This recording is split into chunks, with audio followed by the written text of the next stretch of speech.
Hai Bala Duit, pernah terbayang gak sih sebelumnya kapan kira-kira kalian bisa merasakan yang namanya bebas secara finansial? Jadi ini adalah posisi di mana kita tidak perlu lagi bekerja keras untuk mencukupi kebutuhan sehari-hari, baik di masa sekarang ataupun di masa depan nanti. Nah, pastinya semua orang ingin sekali ya bisa merasakan yang namanya bebas secara finansial. Aku khususnya itu pengen sekali bisa ada di posisi ini bahkan sejak usia muda. Nah, pertanyaannya, kira-kira bagaimana sih caranya agar kita semua bisa bebas secara finansial di usia dini, bahkan bisa merencanakan pensiun dini sebaik mungkin? Kita akan bahas bersama-sama tentunya hanya di Duit bersama saya Conchita Caroline. Tapi sebelumnya, nggak bosan-bosan nih aku ingatkan, klik dulu dong tombol like-nya, di like dulu video ini, kemudian subscribe juga ke YouTube channel Money Life Indonesia, dan sebarkan video ini sebanyak-banyaknya ke teman-teman kamu. Mari kita belajar bersama. Selamat datang di Do It, podcast yang membahas seputar pengelolaan keuangan.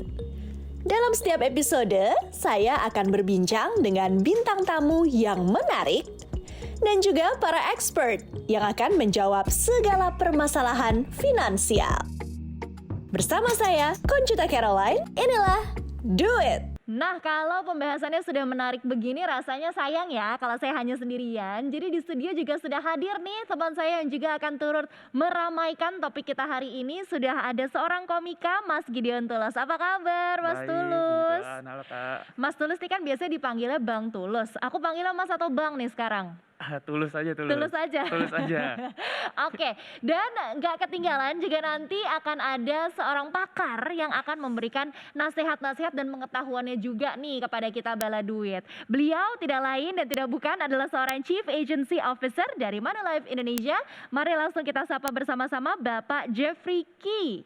Halo Pak. Halo, halo, apa kabar? Baik Pak. Wah, senang sekali akhirnya kita bisa kembali berjumpa secara virtual ya Pak Jeffrey. Langsung aja nih kita mau membahas mengenai kebebasan secara finansial. Sebenarnya bisa nggak sih Pak kalau hal ini dicapai di usia muda, di usia 20 tahunan begitu? Kalau ditanya bisa apa enggak? Jawabannya bisa. Bisa banget. Usia muda itu tidak menghambat atau tidak juga melarang orang untuk bisa bebas secara finansial. Asal kita tahu caranya. Kita tidak bisa ngomong kan bebas, tapi kita nggak mengerti bagaimana caranya. Kuncinya adalah komitmen, disiplin, serta persiapan yang baik menuju kebebasan finansial tadi. Iya, benar. Berarti balik lagi ke diri kita masing-masing begitu ya. Bagaimana kita bisa benar-benar bebas secara finansial itu bergantung pada putusan-putusan yang kita ambil dalam hidup. Kalau menurut Mas Tulus sendiri nih, sebenarnya definisi bebas secara finansial itu bagaimana menurut Mas Tulus? Nggak punya utang kali ya? Nggak Oh iya, punya benar utang, sih ya. nggak dikejar pinjol, itu kan bisa jadi. Itu kalau bebas finansial tuh Pak, nggak punya utang, nggak dikejar pinjol tuh termasuk nggak sih Pak? Udah bisa dibilang bebas finansial bukan tuh? Kebebasan finansial itu tidak melulu hanya nggak punya utang. Kebebasan finansial itu adalah suatu keadaan di mana kita memiliki tabungan atau saving atau income yang cukup dan relatif aman, yang hasilnya itu mencukupi setiap kebutuhan hidup kita dan bisa menjaga gaya hidup kita seperti yang kita inginkan. Jadi kebebasan finansial itu bisa saja dicapai oleh siapa saja, karena kondisi ini memperlihatkan uanglah yang bekerja untuk kita, bukan kita yang terus bekerja untuk orang, atau juga sering disebut sebagai passive income. Jadi passive income itu adalah uang itu bisa kita dapatkan tanpa harus kita bekerja keras atau bekerja seperti seorang bekerja biasa dari jam 8 sampai jam 5. Dan itu bisa diperoleh kalau kita persiapkan dari dini, kita memiliki tabungan, kita memiliki proteksi, kita memiliki investasi, kita memiliki aset, dan kita mengelolanya dengan baik. Begitu. Oke, berarti ciri-cirinya adalah itu tadi ya, kita highlight lagi nih Mas Tulus. Ada memiliki aset, terus ada bebas dari hutang konsumtif seperti yang tadi Mas Tulus bilang. Pinjol. Terus cash flow bulanannya juga lancar. Gimana, sudah mendekati belum nih Mas Tulus? Waduh, jauh banget kayaknya deh. Iya. Kalau ginjal tuh masuk aset nggak Pak, ginjal? Waduh, agak ngeri ya kalau ginjal Iya. ya.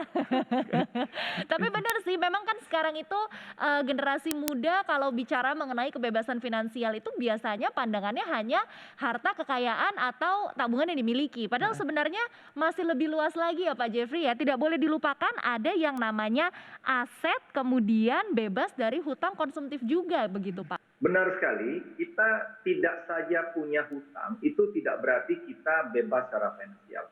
Banyak orang tidak punya hutang, tetapi untuk hidup, dia mesti bekerja. Nah, itu belum bebas finansial. Dia memang tidak punya hutang, untuk membiayai pendidikan anak tidak punya uang. Itu berarti belum bebas finansial. Jadi bebas finansial itu berarti adalah kita punya income, atau kita punya dana, ya, kita itu cukup untuk membiayai gaya hidup kita juga. Semua kebutuhan kita itu tidak tercukupi. Jadi itu baru definisi seseorang yang bebas secara finansial. Oke, nah berarti Pak pertanyaan berikutnya nih, untuk kita bisa benar-benar merasakan kebebasan finansial itu langkah-langkah yang harus dilakukan apa? Atau mungkin bisa dibilang kapan sih kita harus memulai gitu? Apakah sedini mungkin atau mungkin saat pertama kali mendapatkan pekerjaan atau bagaimana Pak? Langkah menuju kebebasan finansial itu bukan langkah 1-2 bulan. Ya, bukan juga langkah 1-2 tahun. Jadi saya sarankan sebaiknya kita mulai sejak dini. Sejak dini itu kapan? Sejak kita memiliki income. Jadi kalau kita cerita orang yang baru kerja, itu sudah mulai harus melakukan perencanaan keuangan untuk bisa mempersiapkan diri ke arah kebebasan finansial. Atau mungkin juga mahasiswa. Dari mahasiswa juga bisa sebenarnya, ketika kan mahasiswa itu mendapatkan income nih. Income dalam tanda kutip income itu maksudnya adalah kiriman kan daripada orang tua setiap bulan. Itu juga bisa dikelola dengan baik. Mulai dari situ, ini berarti waktu kita semakin panjang. Ketika waktu kita panjang, maka hasilnya pun lebih maksimal. Oke, nah ini aku jadi penasaran. Mas Tulus masih ingat nggak gaji pertama waktu itu dipakai buat apa? Apa ya? Buat beli sepatu kayaknya, buat beli sepatu. Oh iya ya, Iya, buat beli sepatu ya. Bukan gaji sih, dapat hadiah gitu, dapat hadiah. Oke. Terus habis itu beli sepatu. Oke, nah kalau aku gaji pertamanya itu langsung buat neraktir teman-teman. Berarti kayaknya kita mikirnya masih salah waktu Iya itu masih ya. salah. Tapi saya ngatur duit. Oh Di iya. dompet 1.000, 10.000 tuh di mana tuh saya atur gitu. Oh iya, berarti harusnya ke depannya perencanaan keuangan bisa lebih matang dong. Enggak ngatur ngadepnya doang Mbak. Ya, Ngatur ngadepnya mukanya harus sejajar gitu. kirain ngatur pengeluarannya, ternyata Iya, ngatur ngatur. menghadapnya kemana Iya gitu ya. ngatur duit. Nah, tapi kan menarik juga nih ya Pak Jeffrey kalau kita bahas mengenai financial freedom itu banyak yang bilang bahwa nggak mungkin bisa kalau hanya dari satu pintu atau satu sumber penghasilan.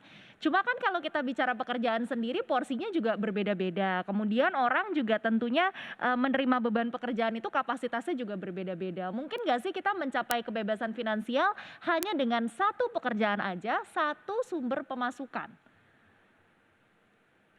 Ini menarik kita. Seberapapun kita punya sumber penghasilan, bagaimana kita mengatur agar penghasilan kita itu sudah dialokasikan dengan tepat. Apakah sudah ada alokasi untuk investasi, untuk tabungan, untuk dana darurat, untuk membeli aset, apakah itu ada? Nah, kalau itu sudah ada, kita siapkan, kita tahu membelanjakannya dengan baik, maka kita sudah benar mengarah ke arah kebebasan finansial. Tapi kalau kita punya income yang sumbernya banyak, tetapi kita juga tetap menghabiskannya semua, maka sudah pasti itu tidak akan tercapai. Oke, berarti ini perlu digarisbawahi sebenarnya ya Bala Duit. Bicara kebebasan finansial itu tidak berpatok pada seberapa besar pendapatan kalian, tapi bagaimana kalian mengatur Ngelola. pendapatan itu Iya. ya. Karena ternyata menarik sekali kan kalau kita lihat banyak orang beranggapan, aduh bisa bebas finansial sih paling nanti gitu ya kalau nunggu sudah gaji banyak. sukses gitu. Ternyata tidak, harus dimulai sejak pekerjaan pertama bahkan penghasilan pertama tadi kalau kata Iya. Pak Jeffrey, dari uang saku yang diberikan orang tua juga sudah bisa kita manage dengan baik. Asal kita paham betul nih bagaimana cara untuk memanage keuangan itu sendiri. Nah, ini akan kita bahas tentunya ya nanti di video babak kedua atau di video bagian berikutnya. Kita akan tanya-tanya juga sama Pak Jeffrey bagaimana nih cara kita untuk mengatur keuangan agar kebebasan finansial itu bisa tercapai sejak usia dini. Tapi sebelumnya gak bosan-bosan aku ingatkan, yuk jangan lupa di like dulu video ini ya. Sebarkan juga video ini ke teman-teman kamu biar kita bisa belajar bersama-sama. Dan subscribe juga ke YouTube channel Money Life Indonesia. Baiklah kalau begitu sampai jumpa di video bagian kedua. Dipersembahkan oleh